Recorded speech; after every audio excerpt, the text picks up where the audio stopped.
பணம் தான் முக்கியம், உறவுகள் வேண்டான்னு சொல்றாங்கல்ல. எங்க பழனி அண்ணாக்கு ஒரு புள்ள இருக்குது, ஒரு பொம்பளை புள்ள இருக்குது. எங்களுடைய நடுவருடைய காரை வித்துச்சுனாலும் ஒரு 10 லட்சம் ரூபாய் தாரே, நான் பழனி அண்ணாக்கு கொடுக்குற அந்த ஒரு புள்ளையும் எனக்கு தத்து கொடுக்குறீங்களாண்ணா? அது எதுக்கு ஏன் காரை விற்கிற? என்கிட்ட கார் இல்லையே, என்கிட்ட கார் இல்லையே. உங்ககிட்ட தான் வீட்டுக்காரர் இருக்காருல்ல, அவரை வித்துடு.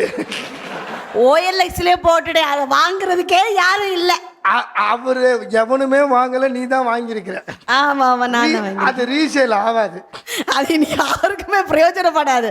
நடுவர் அவர்களே, உறவுகள் வேண்டாம், குடும்பமே வேண்டாம்னு சொல்றாங்கல்ல, அப்புறம் எதுக்கு 18 வயசு ஆன ஒன்னியே என்ன மாதிரி ஒரு அழகான பொண்ணு இருக்கா, நாகர்கோவில்ல பொண்ணு இருக்கா, கன்னியாகுமரியில பொண்ணு இருக்கா, இந்த மோனி மாதிரி அழகான பொண்ணு இருக்கான்னு எதுக்கு நீங்க எல்லாம் பொண்ணு கட்டி வரீங்க? பேசாம இடுப்புல ஒரு காவி வேட்டியை கட்டிட்டு குத்தாலத்துல போய் குத்த வச்சுக்கிட்டு இருக்க வேண்டியதானே? எதுக்கு உங்களுக்கு எல்லாம் கல்யாணம்னு கேட்கிறேன். ஒரே ஒரு திருத்தம், என்ன? மோனி மாதிரி அழகான பொண்ணு என்று சொன்னதை அவை குறிப்பிலிருந்து நீக்குகிறேன். ஏன் சார்? ஏமா நீங்க நான் எதுக்கு வாயை திறந்துக்கிட்டு?